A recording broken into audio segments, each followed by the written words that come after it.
بلا بسم الله الرحمن الرحيم ساكي وافدي لهي واتشيفي لهي وردد والدي لهي واسيحن لهي دبكا يهي سومالي محمد ايسو دعية سومالي محمد دعادين ولا ايسو دعية انت علماء الدين هاي ايسو دعية انت اسلام هاي ايسو دعية هوي مساكين ولا ظلمنايا ددك غريود waa wada dhisan waa la wada degan yahay waa la wada fadhiya kaliya ayaa laga soo dhex saar xasan shiiqo xasan oo ilaahay baa kugu dhaartay madaxweynaha Soomaaliya tahay adaadan kula hadlay Axmedow waa la hadlay Axmedow waan la hadlay xasan shiiqo madaxweynaha Soomaaliyeed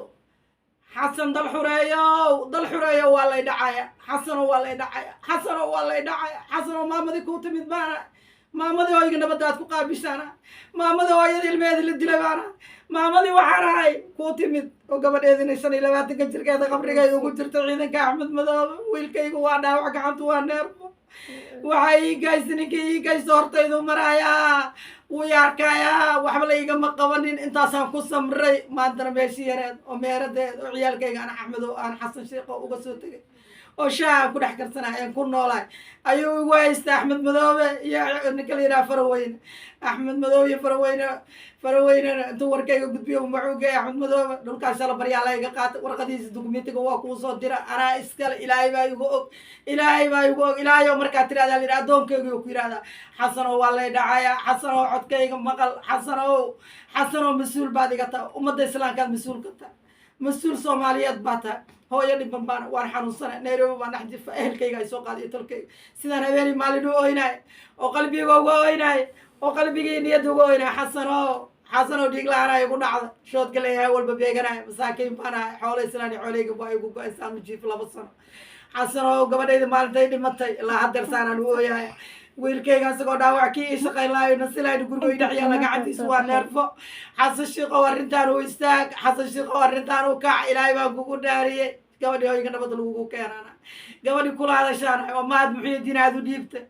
xasano waad arkaysaa xasano qabiil baa la igu faanay xasano qabiil baa la igu faanay tolaaye yaa maxaa cadaaye waryaa waxay islaayay allawood baa la ii sheegtay alla xoog baa la ii sheegtay waad arkaysaa haddii aad ogoshihiin Soomaali Maxamed ee arrintan ay tagi loo noqdo aniga gurigayga waa u dhimanaya ilmahayga waa u dhimanaya odagayga waa u dhimanaya reebicidiyaani maxaa cadee u taalla aniga waa ka tagaa haddii la igu dilaano mayda ballan waaye waa hal guri oo doqosho oo soddon lagu dhiftay waxaa igu ballan 4 filo xasano iguma qabsan kartid muqdisho maalinkan ka soo tago guri allaala gurigay leeyihiin aan qabsanaa waa igu wallaahi oo waa igu bilaahi oo waa igu tala magtaydana waan ka qaadan ogaanteeda yeelo tallaaye xasan shiiqo war xasano war madaxweynaha Soomaaliya u kac war Jubbaland gamaada ka socdo war dhibba ka socdo war odayaasha ilmahan u dhala ma hadli karaan afka la isaystaan ninkaad lacawadi ala baxaya muslimiin naagood masaakiinta la xiraa jaadka lagu goosana lacag beer odayaashoodii la xiraa ayaga baadilan oo rafaadsan aniga xageen jooga war ninkii maxaa cadooyi ka aniga waa islooyi ka aniga islaanoyi ka aniga majartooyi ka doqoshkii baa la qori lahayd 20 qof wada ka koobanaa oo isna soo aagoon ilma wiilkayga dhintay aniga meesha ku wadano walaalayaal oo ka Soomaaliya ilaafkayga taariikhdii ka waliga ilaaf ma galin baryo ma soo galin dibkay haystaan soo gal walaalayaal oo gurmada